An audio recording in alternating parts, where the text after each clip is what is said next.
Díomh go léir agus fáilte chuig an córáinniu ar an seachtain na Gaeilge, Tásúla gom gur buintú tainna bas. Welcome everybody and hello from the Butler Gallery here in Kilkenny in Ireland. I'm Alan Kerwin, the Learning and Public Engagement Curator at the Gallery, and we're delighted you can join us for today's event. The Butler Gallery is one of Ireland's foremost contemporary art galleries, and you can check out the building, the gallery itself in our collections on butlergallery.ie and have a look at everything there. It's actually a special week that our event is happening on. It's Seachtain na Gaeilge, so it's a week in Ireland where we promote our language and our culture. And so it's an important thing, and it's nice that we're having this event this week. And the talk itself that you're about to hear is part of a bigger global event that's been organized by Culture Ireland called Shoda. And Shoda is the Irish for jewels. And it is definitely worth you having a look at the Culture Ireland website, cultureireland.ie, to see what we're doing at Butler Gallery, but also what some of our other colleague cultural institutions, such as the Abbey Theatre, the Crawford Art Gallery, a whole host of institutions are doing fantastic work over the month of March. Of course, March is an important month culturally around St. Patrick's Day, the 17th. So unfortunately, we can't travel at this time. So a lot of these jewels of Irish art, literature, music, indeed animation, as we have here, have to come to you in a virtual context. So it's great that Culture Ireland has put this initiative together. But back to today's talk, and we're absolutely delighted to be joined by the creative directors of the film WolfWalkers, Tomm and Ross Stewart, and also Dr. Kieran Hickey from the Geography Department at UCC. And I think it would be safe to say that Dr. Hickey has written one of the definitive books on the titular characters of this movie, the wolves themselves, as Tom is kindly holding up for you. And they will be in conversation with Cartoon Saloon's Anne Mulrooney, who will pose the questions. So as I say, for a lot of our talks that we do, please put your questions in the chat or actually in the Q&A section, more so importantly, and I'll collate them and put them to the speakers towards the end of the session. So Anne, I'll hand over to you. Alan, thank you. And thanks also to Animation Ireland and Screen Skills Ireland for their support of this talk series. For those of you who haven't joined us before, you're very welcome. This is actually the last in the scheduled talks around the Wolfwalkers exhibition, which the Butler Gallery have at the moment. And over the past number of months, every week, we've chatted to different key personnel from the Wolfwalkers film about their creative processes and also their career paths, just to help maybe demystify the film process a little. Today is going to be a very different kind of chat because we are going to be talking all things lupine. So discussing wolves with three people who are very passionate about wolves for different reasons. The talks are all recorded and you'll find them on the Butler Gallery website if you'd like to go back and check in on the others. So could I come to you first, Tomm and Ross, and just ask you a little bit about your decision to focus on wolves? Where did that come from? Was that the start of the idea or did that come in afterwards? Kind of tricky to pinpoint it exactly. When we started coming up with the story 7 years ago, we knew we wanted to talk about extinction of species and polarization and speciesism and things like that. So I suppose because we knew it was going to take place in Ireland and more specifically Kilkenny at a later date, it seemed quite obvious then if we're going to talk about extinction that it would be the extinction of the wolves, because they are the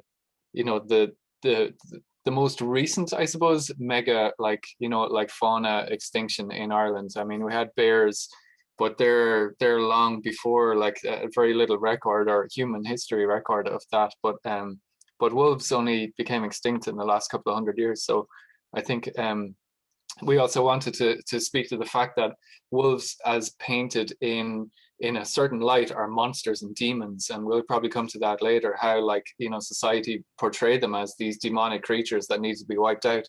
But there's a whole other side and a whole other history and a whole other relationship that humans have had with wolves that has been much more on a par with two predators in an ecosystem. So I suppose we wanted to explore those I think those for kind of me, subjects. I think for me, because I was coming more, we were talking about the themes and we were coming from the folklore. I was still working on Song of the Sea at the time about the Selkies. And I remembered when I was in Young Irish Filmmakers, we were talking about with Mike Kelly and Angela Walsh about the different stories from around Kilkenny. And I had never heard that there was werewolf stories in Kilkenny. And that was fascinating for me as a teenager. And I'd sort of filed that away somewhere. And I always knew there was werewolf stories in Kilkenny, but that was it. And I remember talking to Fabian about Fabian Erlinghauser is like a German animator that's worked with us for a long time. And, you know, he sort of thought they were a German thing. And I was like, oh no, there was werewolf stories in Kilkenny. So it was kind of around, but I didn't know what they were. So, I mean, Dr. Kieran's book is one of the resources we looked to actually find out a bit more about the man wolves of Ossory and what were the real stories of whatever. They weren't really werewolves when we looked into it. They were a different kind of folklore, you know. Maybe more like shapeshifters.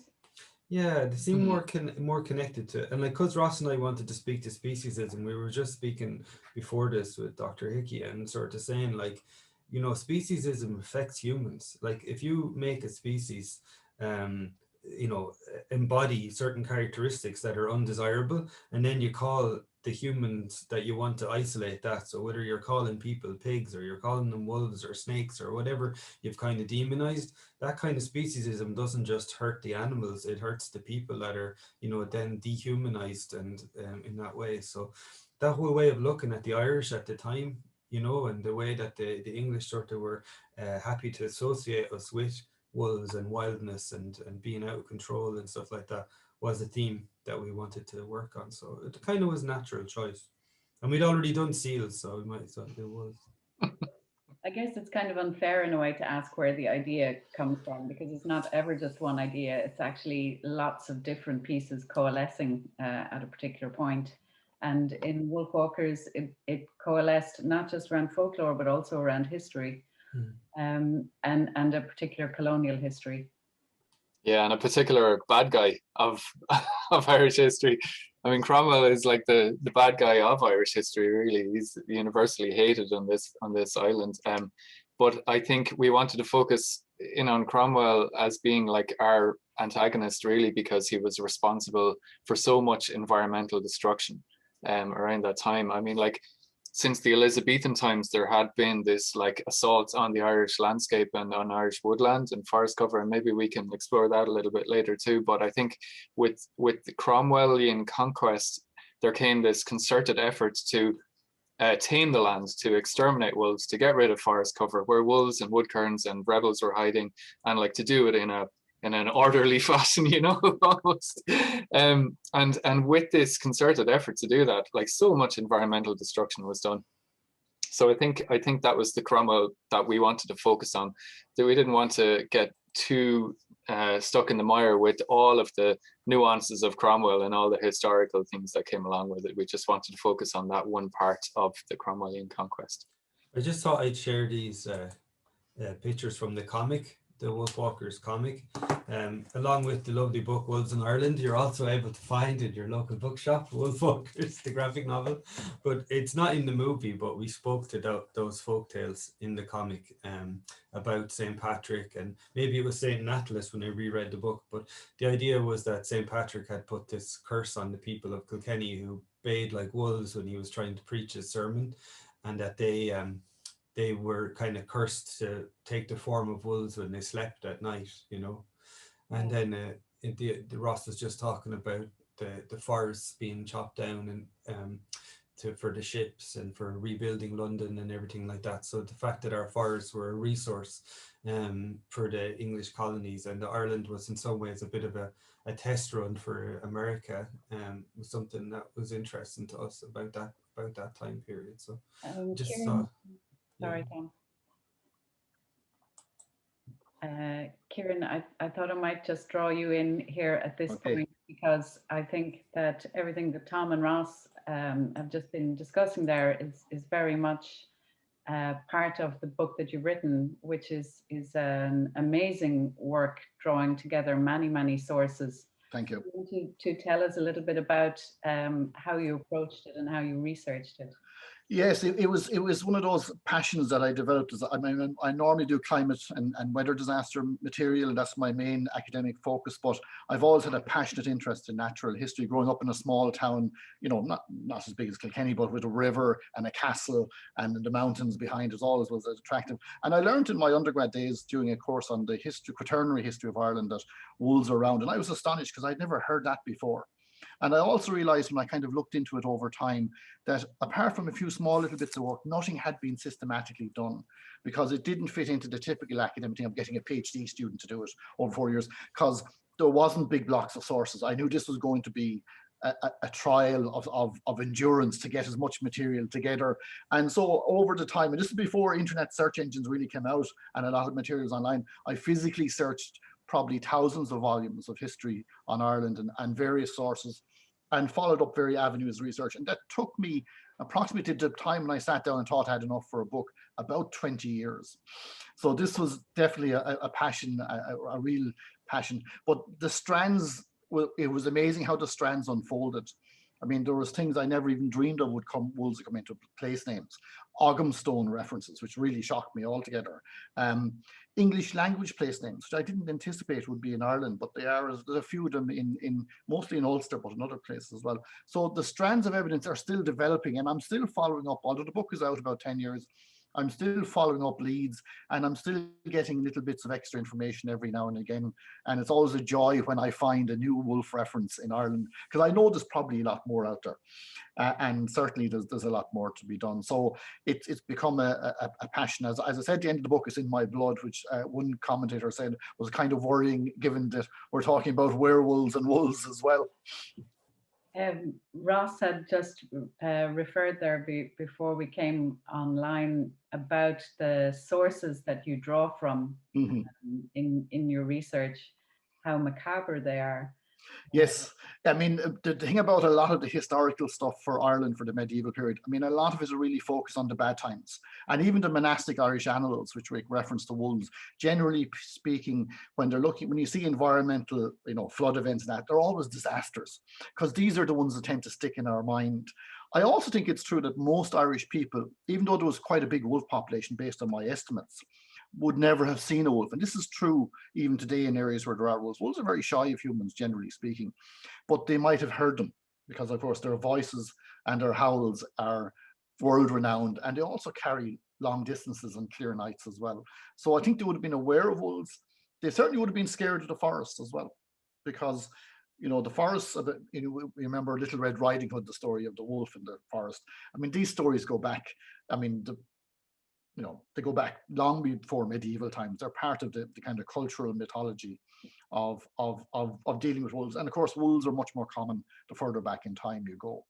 And in fact, if you get a full version of Robinson Crusoe, there's actually a chapter right at the end, which is rarely seen in most editions, of him traveling through the Pyrenees, being chased by packs of wolves who are trying to eat his horses. So they were there in vast numbers, and people were very much more aware of them, but possibly never saw them very much. It is surprising, though, isn't it, that such a big creature that obviously would have had such a huge part in the Irish psyche of Irish people living alongside these creatures that they were scared of, that they would hear the howls of, that there's very little folklore, there's very little written stories attached to it. One thing I found when I was reading your book is that there's huge amounts of written research or written records about the deaths of wolves and wolf pelts and all that, but not that many about actual superstitious stories of wolves, or the kind of sociological history of humans alongside wolves and that. No, there's not actually, and I think it's a product of the time as well. If you think about it, the last wolves are probably the late 1700s, definitely probably no later than 1780 or 1790, and I think if they'd survived into the Victorian period in Ireland, I think we would have a lot more of that information, because I think a lot of it was oral tradition. And as we know, with the Great Famine, so much of the oral traditions of Ireland probably would have been lost at the time, and maybe there was a lot more. A good example is that there are multiple place names around Ireland, but there doesn't seem to be very few stories with those place names. They're mostly in Irish. Mock Tira was very common. So where are the stories behind those place names? But they've been lost, unfortunately. So I think that the oral tradition, certainly there would have been a lot of information, but how much of that was actually written down, is one of the biggest issues. And I'm hoping that somebody will take it on who's a strong Irish language speaker that would look at the surviving Irish language folklore, which I delved into a little bit more. My Irish is nowhere near good enough to do the kind of research that would be required. It's very interesting. It just goes to show that if an entire species can be almost like erased from that oral tradition of storytelling, then what other stories have we lost along the way as well? Oh, I have absolutely no doubt. I mean, I think the Great Famine, one of the great losses is we lost 1 million Irish speakers, and their stories and cultural references and histories, I think would be phenomenally enlightening to us today if it had all survived. Presumably fragments of it have survived, but probably not all of it by any means. Yeah, that was the other theme Ross and I were talking about a lot, was that we didn't just lose the wolves, but we lost this whole way of seeing ourselves in connection to them, or the way whole, all the folklore around it.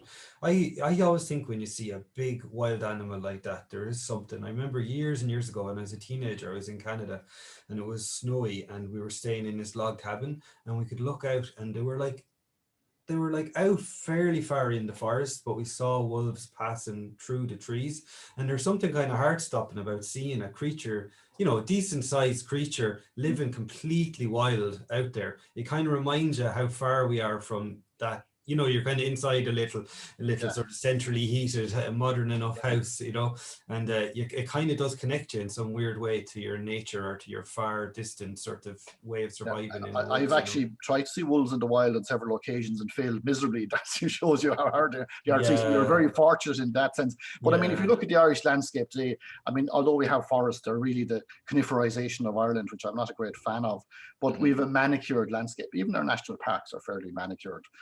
We don't really have that wildness left. And one of the sad things about losing the great traditional oak forests along with the wolves was we lost that wildness, because that was one of the repositories of wildness in Ireland, would have been these fantastic oak forests, open oak forests with a fantastic suite of creatures, plants and animals, and human interactions and interventions as well. Yeah, that's where the rebels and the woodkerns used to hide out as well, wasn't it? And the Tories, believe it or not, the Tories as well, because they were hunted, of course, because the Cromwellians were anti-royalist. Oh yeah. So the bounties were for Tories, priests, and wolves, was basically what the Cromwell brought in, and it was more for a Tory and a priest was £10 each, which was a lot of money at the time. Yeah, £6 for a female wolf was the highest they paid for a female wolf. We were doing research in Kilkenny Castle as well, and what I found really interesting was I didn't realise that the butlers were Tories, I suppose, or royalists or whatever, and they had hidden Charles II. Would that be right? It was Charles I that was the Civil War. They had the kid in the butler, and it was kind of hidden in a portrait as well in the castle. I wasn't aware of that, but that wouldn't surprise me. The Irish lords traditionally tried to be on both sides as much as they could. So you would have one branch of the family on one side, another branch family on the other side. So they would bail each other out if things got pretty desperate, or buy their way out. So it was always a balancing act between trying to survive as the fortunes during the 1600s changed over and back. You have the Cromwellian Wars in the mid 1600s, and then you got the Williamite Wars towards the end of the 1600s as well, which were equally as devastating.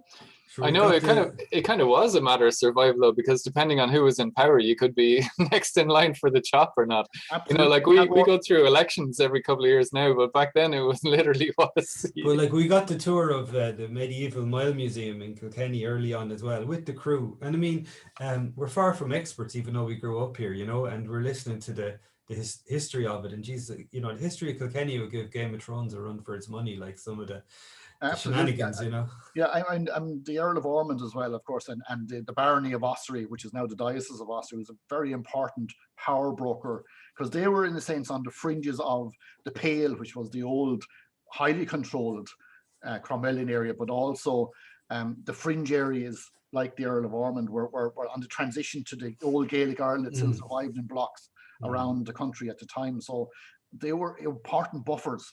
But also, they were also, I think, they were negotiating between the two worlds as they collided. And one of the collision fatalities, of course, are the wolves and the wild oak woods. You also make a point, Kieran, that the native Irish attitude to wolves was very different. They viewed them as part of the landscape, as something accepted, and some Irish lords had wolves as pets. That's correct, yes. To the plantation settlers. Yes, so there is the big attitudinal change, and that comes across in the literature quite clearly. The old Irish lords in the Gaelic world, they certainly were obliged to hunt them and keep the numbers down, but there was no indication they wanted to exterminate them. And they were kept as pets because we know from the Brehon laws, which are the old Celtic Gaelic laws, that there were rules and regulations. If your pet wolf misbehaved, there was fines to be paid for biting people, biting children, killing any animal, etc. And so very much in tradition of an Irish lord had, this is a status symbol, to have a wolf in the corner, etc., was a big symbol. The Cromwellians came in, and in fairness to a lot of the settlers, they were really told a pack of lies, because they were told there was lots of free land. There wasn't. They were told the natives were friendly. We weren't. And they were told there was virtually no wolves left in Ireland, and there were probably hundreds and hundreds of wolves. And many of them didn't stay the settlement. They actually fled back. And there was a real danger at one stage that the plantation of Munster in particular would fail dramatically because people fled back. They found it too difficult an environment. And the locals too unfriendly, and too many wolves. And in fact, in some of the letters back to England, they refer to Ireland as Wolfland. That's how many wolves were around. So their attitude, and the Cromwellian attitude, was we need to get rid of these as fast as possible. And one of the ways was to remove the areas where they thought wolves most survived, which would be in the classic oak woodlands. And we mentioned earlier, they were cut down for making ships, for rebuilding London after the Great Fire, for use in barrels, for use in charcoal, which was a major fuel. And also, if we think of Kilcash in County Tipperary, the actual wood was just burnt strategically, completely wasted the resource, just to get rid of, or at least remove places where they could hide out the wolves, the priests, and the Tories. Shocking, absolutely shocking. But it is a part of a movement that we're seeing. Like, we also read George Monbiot's book about rewilding, and or Monbiot, I always say his name wrong, but there's a kind of a sense. I see someone popped up in the questionnaire, Carol Keeley from Dublin, is talking about the sanctuary up in Donegal, and there is a lot of interest, I think, now in what we've lost and how much of it can be rediscovered or reclaimed, because I think we're kind of moving on from that colonial mindset where we feel like we have dominion over nature, and it's up to us to kind of tame it and control it. And we're starting to become a little bit more humble and realizing that there's a lot in the wilderness that we lose. It's a valuable thing to have in and of itself, but also, there's from a very human point of view, there's probably resources and stuff that would be more useful for us to keep intact rather than to completely wipe it out. Yeah, I mean, we can see what's happened with the reintroduction of the Irish birds of prey, which were pretty much exterminated up to the early 1900s, and that they've come back, almost all of them, and it's been a process of getting them there, but it certainly has helped enormously. And now we're kind of starting to look a little bit further back and also look into the species that maybe we're a little bit less comfortable with. And obviously big predators are one of those species that people are uncomfortable with. And it's been shown in studies around the world where people who live with big predators actually develop systems and ways of dealing with them, and ways of dealing with the issues that arrive. And occasionally there are flashpoints, but once you lose them off the landscape and people lose those skills, it's very hard to reintroduce them back. And so that's Norway, they're trying it in Norway, and I saw a short documentary about there's people on the side of having them, and there's people who are just like, they're gone so long, we don't want them at all. And it's I mean, fear, there's the big fear, it's always the big fear. And the challenge for Ireland is Ireland is actually quite a small island. We kind of forget that. And it, as I said before, it's heavily manicured. So where is the wildness that we're going to put the wolves in? And that'll be the biggest challenge going forward. Not that we shouldn't aspire to it, and there's probably moral and ethical reasons why we should start that process, but it's going to take some time. Yeah, you'd almost want to have like an entire province as a wilderness or as a national park, wouldn't you? For the wolves to have a healthy balance of like population. There's no good having just like a couple on the south end of the island and a couple more on the north end of the island. They need to have like a genetic diversity there. So you'd almost want to you know, turn all of Kerry and Cork or all of Galway and Mayo into a national park or something. Probably more. I mean, if you look at Yellowstone, we all see Yellowstone and the wolves is fantastic. Yeah. Yellowstone is 3/4 the size of Munster. You know, it has a population, a permanent population of about 2,000 people, most of whom are park rangers who know what they're doing. It's a very different story when you've got upland farming in Ireland, you've got farming in every single area. I mean, there's a few offshore islands, but they're way too small and they wouldn't have sufficient prey species. But that was a fascinating thing in your book, the possibility of the small wolves on the islands off the coast of Ireland. Yeah. I'm still not certain that's more than just folklore. Folklore, yeah. There is actually, though, documented those 2 species of dwarf wolves in Japan. And I've actually been to Japan and I've seen cases of them in, unfortunately, stuffed specimens in Japan. And there's still rumors that they're actually still there, although they're supposed to be extinct since a couple of 100 years. But Japan is hugely wild and mountainous, so it's quite possible. The Achill ones, I'm not so sure of, but nevertheless, it's nice to see those stories. Yeah. The stories. Maybe there's some of the stories that would have been lost in the oral tradition as well. You know, one of the lovely paragraphs that I remember reading in your book was that the older Irish used to make offerings to the wolves, or like leave out food for them, in the hope that by making this offering that they'd be left alone. So there was this kind of like respect, or maybe like a note, like just being aware that there was a balance, that these creatures would always be there and you had to live alongside them. And so there was this kind of cultural shift then, that a kind of a mindset that came in that we can actually exterminate these species and get rid of them completely. And that seemed to happen around that Elizabethan Cromwellian time, didn't it? Around the 1600s, Yeah. I mean, it's definitely the case. If you read the history, hagiography of Irish saints, almost inevitably there's at least one wolf encounter where they negotiate that they'll take a certain number of sheep per year and then they'll leave the rest of them alone. And there's kind of 2 aspects to that. The first one, of course, is that it gives power to the saints and shows they're able to deal with what has often been portrayed as evil or demonic. And it also shows that there were quite a lot of wolves around as well. So there was this kind of an interaction there. And it's interesting, if you look at the Book of Kells, there's actually a little depiction of a wolf, and it's in the book actually. And somebody 200 years later has gone along and added a little forked tail to indicate just how demonic they are. It's the first evidence of graffiti and vandalism, I think, in Ireland. I made a comic years ago about the life of St. Patrick, and there was one of the stories from his time as a slave was he, and it's laden with sort of Christian symbolism. So he was rescuing a lamb that was lost in the woods, that had wandered away, and he had the lamb on his back, and then a wolf appeared looking for the lamb, and Patrick sort of said, "This one isn't for you, he's mine, I'm taking care of him," and I remember illustrating that, and it's only now that I learn a bit more about the significance of wolves and everything that I can see where the story it plays. It's very like the St. Francis of Assisi story. They obviously just kind of borrowed and retold it for the and St. Francis of Assisi actually has a famous encounter with a famous Italian wolf as well, and a similar contract or bargain is kind of negotiated.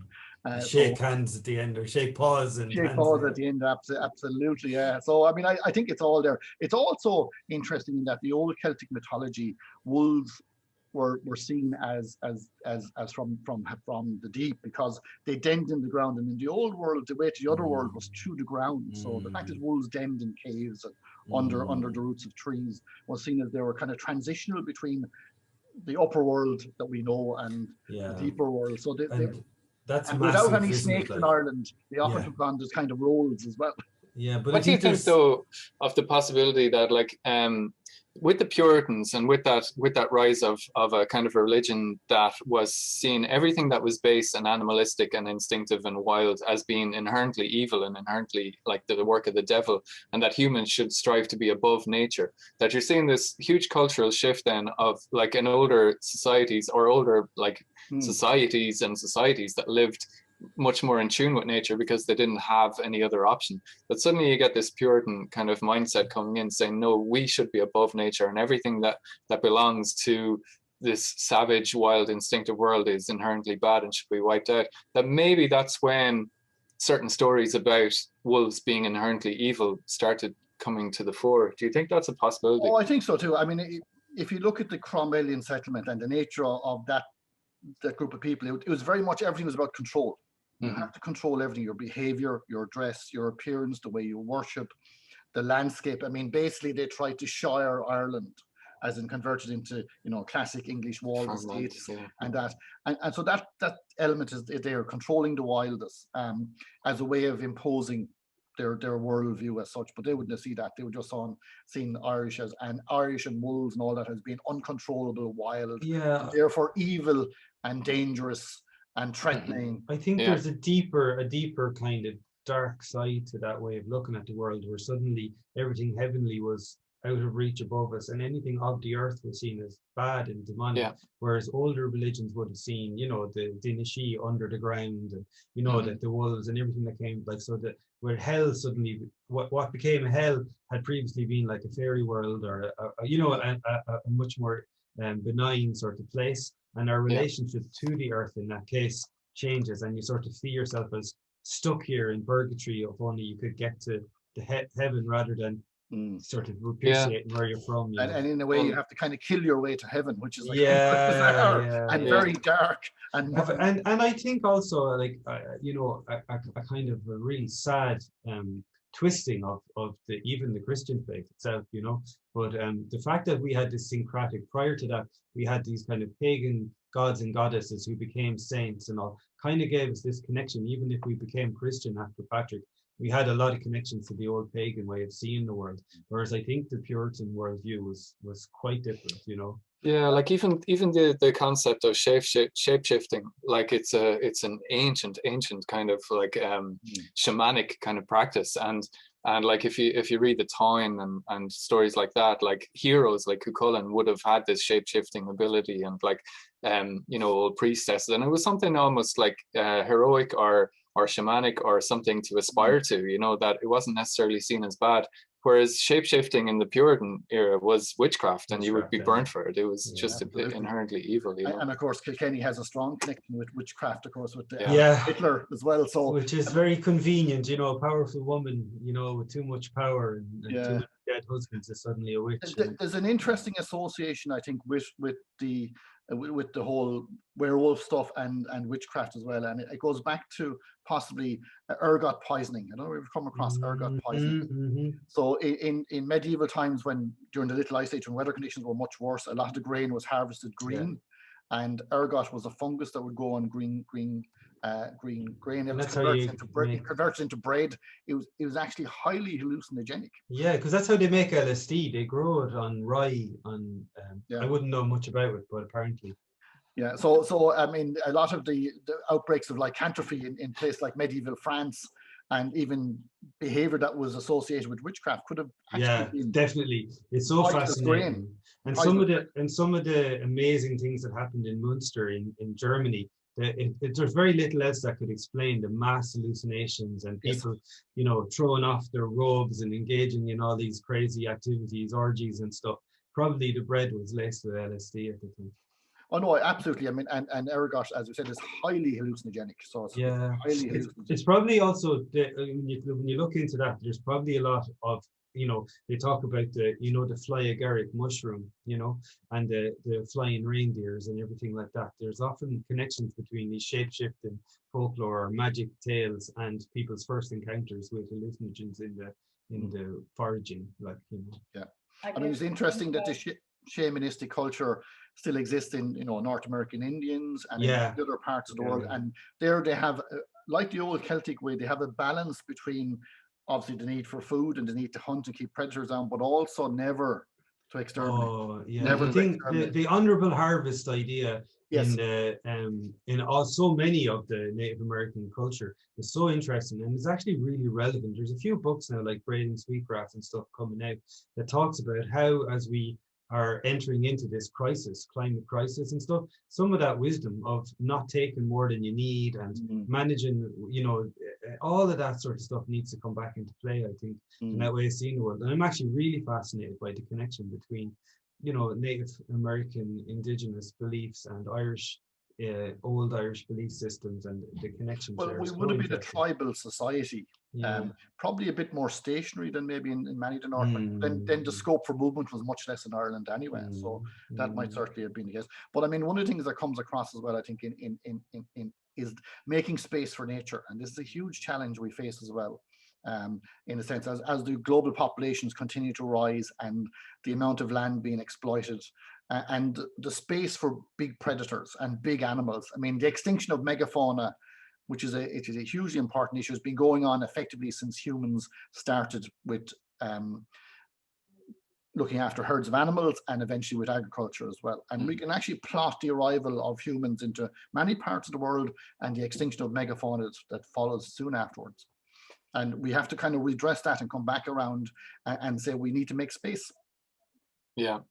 Like wilderness exists just for the sake of wilderness. Absolutely. You know, as Tom was kind of saying, a lot of economists and a lot of like governments want to see the value in wilderness, the value like either in monetary terms or in society terms or whatever. But really, wilderness just needs to exist for the sake of wilderness, because the earth is an entire ecosystem and it needs to be there.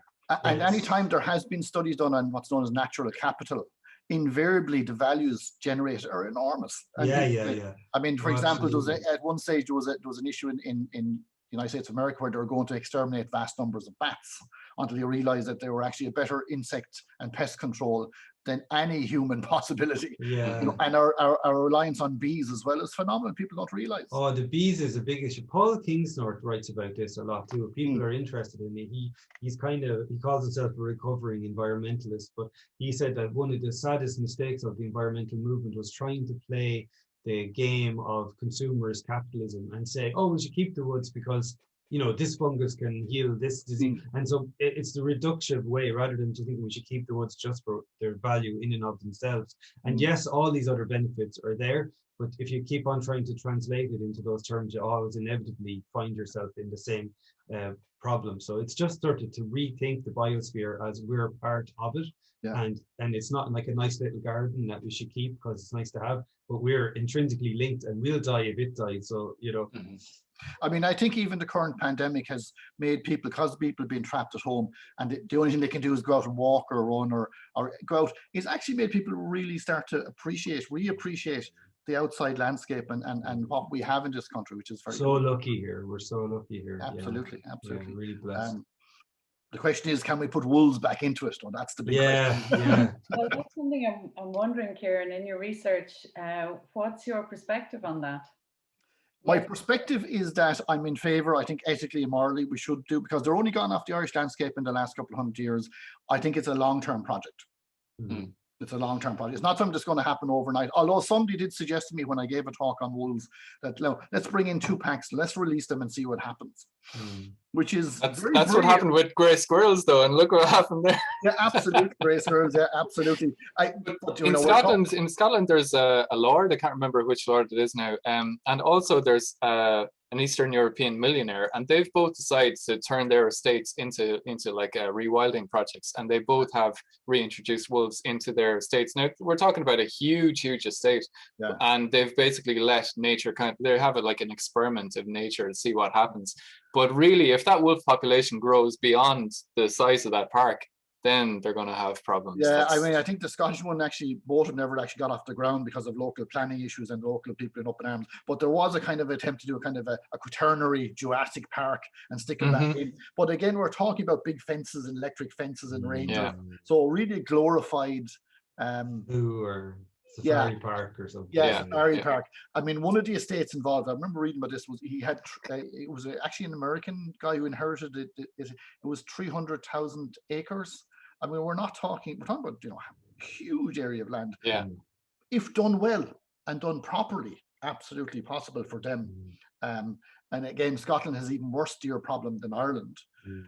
But we don't have those estates because those estates never really existed in Ireland. Yeah. Talking about a huge amount of land that I mean, the Scottish clearances were as brutal as anything that happened in Ireland from the 1700s onto the 1800s as well. But they managed to retain the land in big, massive sectors up in the Highlands. This feels like a talk that could run on for a long time without even needing me here. This is the least work I've had to do in any of the talks so far. Thank you all for absolutely taking it and running with it. But I'm conscious that we've got some questions there. So we might bring Alan back at this stage to just share some of the questions with us. Thanks, Anne. Yes, no, we have some very interesting questions that have come in, and actually the first one, I'll just say it's more of a comment than a question, really, but it comes from Nick, based in Michigan, and he's just saying he thought it might be interesting for Kieran, that he sees a lot of similarities between the wolves of Ireland and the wolverines of that part of the US, in the cultural context for people living in that part of the country. They had thought locally wolverines were extinct, but then one of the species was discovered in 2004. So it was kind of a turn up for the books. Absolutely. I mean, unfortunately for Ireland as an island nation, these surprises don't tend to happen. Whereas if you're in a large continent, I mean, one of the most amazing things, I mean, there's been quite a few wolves collared across Europe, and the record travel is about 1,800 kilometers in 3 months. Oh. So a wolf that was released with a collar in Italy ended up on the southern side of the French Alps 3 months later. Wow. So they can travel long distances. They're also superb swimmers, and theoretically they could swim the English Channel a pack, make it to Scotland, and swim from the Mull of Kintyre over to Ireland. But theoretically, obviously, there's a lot of barriers in the way. But certainly, they're found on big offshore islands in Canada, and they've been seen swimming between the islands, even out at sea, quite well. So a great movie, though. I could see it. Yeah, there's actually swimming the channel and going up to England and it. Yeah. Well, we're still debating whether to reintroduce them or not. They did just take charge and do it themselves. Well, I think if there was a lot less humans, I think it could potentially happen very quickly. Yeah. Actually, on that point of movement and things around, the question has come in: was the wolfhound brought to Ireland to hunt wolves, or was it already a breed that was in Ireland? Now, I've actually had kind of rows with the Irish Wolfhound Association over this. I believe there was actually, from what I can see, there's 3 different versions of Irish wolfhounds, and the first 2 I call wolf dogs. There's records of them being taken to the Colosseum to fight in cages in Roman times. There's certainly so that would have been a wolf dog, I would describe it. There's certainly records of ones in medieval times being exported to the King of Persia and the King of Sweden as being phenomenally unusual creatures. So typically 2 males and a female. And then I think the modern Irish Wolfhound is probably, unfortunately, a Victorian recreation to some extent.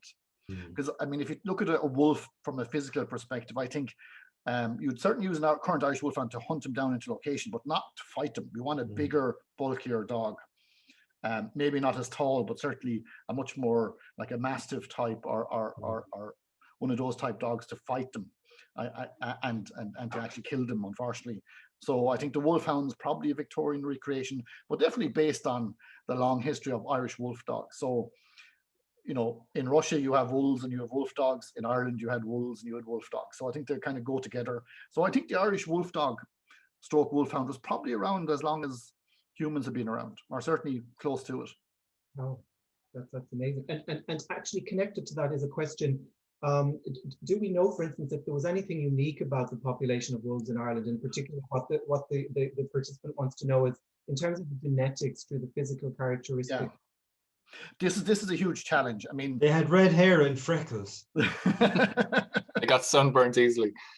Well, they probably had a bit of red in them because it would have blended in nicely into the landscape. It's very likely that they were possibly a distinct subspecies because they would have been isolated in Ireland for the best part of 10,000 years, maybe longer. And we do know that dogs were very similar genetically, and wolves subspeciate very quickly. In fact, there was 10 or 15 subspecies recognized in North America alone at one stage. It's quite likely they were slightly different genetically. We have that with Irish versions of other species as well, the Irish hare as well. There's just a hint in the records, just a hint that they may have been bigger than their European counterparts. Just a hint, nothing more than that. Unfortunately, they were gone before the Victorian craze for killing and stuffing everything. And we would have had genetic information from recent wolf populations, even from a tooth or a bit of a skull. We don't have that. Isn't that bizarre to think that there wouldn't even be like a wolf tooth still hanging around from the Irish wolf? From the medieval period, certainly. I mean, and the fragments that are found in the archaeological record are mostly fragments. And we're talking bits of bone that have been carbon-14 dated back 21,000 years. So unfortunately, I'm always hoping, and I've talked with Nigel Monaghan, who's the curator of the the Natural History Museum, or the Dead Zoo, as he likes to call it, up in Dublin, that somewhere in some old house in Ireland there is a wolf skull, a set of wolf jaws that we could get a genetic signal from, and at least start. Now, to do it properly, we'd probably need 10 or 20 different individuals, but even to get one from the recent record that we could do a genetic profile on would ask and probably answer a lot of questions. Well, if everyone who's participating in this talk, that's the mission. Go off and explore attics and try and find skulls. Yeah. Now, there's a few claims in hotels I've seen in various parts of the country of the last wolf shot in Ireland, and they're clearly Canadian in origin. So just be aware of that. If they look really good and really pristine, they're definitely not the ones we're looking for. Well, then I'll throw a question towards Tom and Ross. Actually, it's from Kirsten. She's a final year animation illustration student in Waterford, and she wants to know, how did you develop the idea of wolves from The Secret of Kells? And she mentioned ashlings, wolf form and Kells, to Wolfwalkers. She's thinking around design ideas and the changes in the lore. They were just kind of a backdrop in Kells. They were like ashlings, kind of guard dogs or something, they weren't the main focus of the story, and the design was a little bit closer to a kind of Book of Kells or stained glass window kind of design, so it wasn't hugely based on real wolves. It was more just a kind of symbolic representation of wolves, whereas in Wolfwalkers we went a lot deeper and worked with a lot of really great people that design in it, and we had like James Baxter and Aaron Blaze, who are real experts of like quadruped animation, give workshops, and we went a lot further into actually what the real animal was, rather than just a kind of illuminated manuscript style design. So there was a lot more required of the wolves in Wolfwalkers than in Secret of Kells. In Secret of Kells, they really only showed up and disappeared here and there, whereas they had to carry the story in Wolfwalkers, and they even had to talk and have facial expressions and stuff. So there was a lot more research done for Wolfwalkers. Yeah, even in Secret of Kells, they operated almost as like a phalanx of soldiers, that they had repetitive movements, and if one did something, they all did. Whereas in Wolfwalkers, as Tom was saying, they had to be individual creatures with empathy, and some happier, some sleepy, some, they had to have unique personalities, because we wanted to show that wolves, while demonized and made into monsters by one section of society, are like a family group with all kinds of sentient emotions that any large megafauna creature would have. And so we had to show this duality, that like once Robin goes into the den, she sees them as they are, as Maeve and Moll would see them as, a family.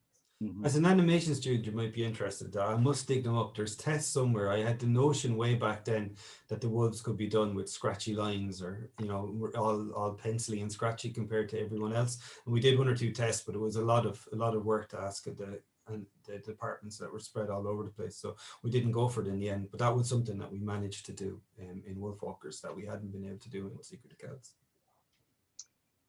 Carol is asking, and you touched on it with the rewilding part of the conversation, but she talked about a recent program that was on just before COVID struck about Killian McLaughlin. He's called the Wolfman of Buncrana. Yes. And her question really, is around his wild Irish sanctuary that he was trying to create. And she's just wondering if anybody knows how it's going, and would you be supportive of maybe that the government should get behind something like this until paying punters could come through the gates? And she wonders what your take on this is. Yeah. Well, the first thing, I actually know Killian, and we actually appeared on his program, the 3-part series that came out there before the lockdown. I think the important thing to note that these are animals that were already taken. These animals weren't taken from the wild. They're basically rescue animals. So he's not, he's doing a public service in that sense, because these animals could never be released back to the wild. And I think definitely support. There's also, of course, the fantastic wolf pack in Dublin Zoo, which features on the book. So most of the photographs of wild wolves in the book, believe it or not, are actually from Dublin Zoo. So they're fantastic in that sense. So yes, absolutely. And I think the more people get exposed to wolves and start to appreciate what we're dealing with, and one of the extraordinary things about the wolves is we always think of them as kind of single predators, but of course they're a pack animal. So they're the lions of the canine world. They work together as a pack. They operate as a pack. They protect each other as a pack. So Absolutely. The more familiar people get with these creatures, the better it is in the long-term process. What I especially like about his park too, his wildlife park or whatever the phrase he wants to call it, is that it focuses on like the Irish native species. Whereas when I was a kid, I remember going to Alwy Cave and seeing bears and seeing like pictures of wolves. But as a child, I always imagined them as like a foreign species, like that this is a creature that died, that once lived here, like maybe back in Ice Age times, and has died out, and now they only live on foreign shores. And I think it's really important for children to know that the wolves were here up until like the mid 1700s or late 1700s, that it's so recent that they vanished from these shores. So if kids go up to his park and they see wolves and they can imagine that, like, oh yeah, Ireland only a couple of 100 years ago had these creatures roaming around. It's quite important, a mindset to change. Absolutely. And I think if to go back to their areas as well and look at their place names, because there are plenty of place names around Ireland. I mean, I only really looked at the place names at the townland and above level, but at the field level, which is the work that's being done now on place names in Ireland, I have no doubt there are many, many more references to wolves. And it may be much more common. So if you were in a parish or a townland where you actually have a wolf reference, it would really get you to internalize and kind of own the idea of wolves being a part of our cultural and natural history, which is what they are. There's a fair few different Irish names for wolf as well, isn't it? There's Mochtira and Quailon and stuff. Yeah, there's quite a few. In Kilkenny, Kieran. Pardon? So we have a River Brega in Kilkenny. Breagagh. Yes, you have to be careful though, because I spent a lot of time putting together lists, and then I went to some Irish specialist and he went, no. It's a different derivative, yeah. There's Brock, of course, which is badger, and then there's Breagach, which is, I think, speckled, and there's all sorts of other ones, and of course the spellings aren't always identical, so you have to be super careful about those. So ones I was certain of weren't, and ones I wasn't certain of were. So, and I'm still learning on that front. I was getting very excited thinking we had a wolf river in Kilkenny. It would be certainly a new one for me, because it's one of the few connotations I haven't come across. I have lots of hills, lots of valleys, lots of fields or plains, but not a river, and lots of bogs. Wolf Island Bog, I think, is one of the English language ones. But certainly I will need to check that out, because I didn't know there was one like that, and have a look. And Kieran, Catherine wants to know, with your research, do you do podcasts? Because she's finding this fascinating, the whole topic, what you've just been talking about for the past almost hour. Do you have podcasts, other historical platforms that you discuss this and other environmental issues? I've done a lot of events over the years. I know some of them are up online if you search my name and put in wolves after it. I don't do it, I haven't done any podcasts as such, and maybe I should invest in that. She's saying you should. Maybe a chapter, a podcast or something like that. Yeah, I mean, obviously it's time is a big issue for us, and I do a number of management roles in the university as well, so I'm pretty busy most of the time, like most people. Yeah. Well, I think kind of coming up towards the end, maybe Anne, I'll hand back to you at this point just to kind of wrap up first, but to thank you all on behalf of Butler Gallery for joining us today. Yes, thank you indeed. Like I say, that was a fantastic conversation, and we could actually have stayed listening to the three of you for a lot longer. So if you do go for that podcast, Kieran, I think you've got your first two guests there. It was a real pleasure. Having had the book in the early days of the development of the project, it was a fantastic resource for us, and we're lucky that you'd written it in time for us to start researching our movie, and hopefully people will discover it now again. Yeah, absolutely. And the film, White Lies, the film is fantastic, great cast, and I love your style of animation as well. Thanks very much, Kieran. The book published by, just so the people can know when we can get into bookshops or order online. Yeah. Well, you can order it online through Four Courts Press. Four Courts Press. Yeah, Four Courts Press. You can look it up there. It's regularly featured quite heavily. So there's no other competition. Put it that way. You won't go far wrong. It's actually fascinating to, after reading the book, watch WolfWalkers again, because you can see so many parallels. Absolutely. How the deforestation was treated, etc. Thank you everyone for joining us. This has been a really enjoyable series, and I know that I've learned a huge amount over the past few months So I hope that those of you who've stayed with us have also. We do have one more special event. When is that being announced, Alan? We do. We have a special. Well, let's tell the attendees today, as it's, you know, as why not? For the 17th of March, for St. Patrick's Day, we'll have a very special recording that the Butler Gallery will put live on that day with Keela, of course, who provided the fantastic soundscapes to the film Wolfwalkers. So again, thanks to Culture Ireland, they're going to make that available through all their channels, and it's just a lovely combination. And that's something that kind of platforms, a silver lining, maybe in a way, of COVID, that you can bring together musically, you can bring animation, you can bring museums together in a platform like this that maybe sometimes it's hard to do in real life, but let's face it, we're never going to not want to do it in real life and listen to the fantastic music of Keela in the flesh, so to speak. So keep an eye out on that day, and we'll put it out through all our social media channels as well. Will do. Thanks so much to the Butler Gallery as well, from all of us and Wolfwalkers. It has been fantastic. And hopefully people will get in to see the real life exhibition at some point before it's gone. Absolutely. Something to aim for. Absolutely. Thank you, everybody. Thanks very much. Bye-bye. Bye-bye. Thank you. Cheers. Thanks, everyone.